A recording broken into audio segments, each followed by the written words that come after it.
Good day, Team Jork. So ito pa, uwi na kami. So see you next time, Marilas Budik. So kasama ko ang Team Jork. Ito katapos lang namin dito, time check 8:45.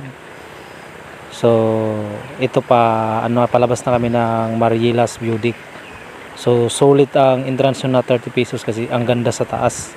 Ang ganda ng mga tanawin. At lalo na kung maaga kayong pumunta dito, ang baba ng ng pagdun. So ngayon andito na kami sa palabas ng entrance. So hindi pa tapos yung kanilang daanan dito na simento. Hanggang dyan pa lang sa pagtawid ng sapa. So ito pataas na, palabas na ng entrance patungo na sa may parking area. So ngayong araw na ito marami ang pumunta dito. Hindi nyo lang nakita sa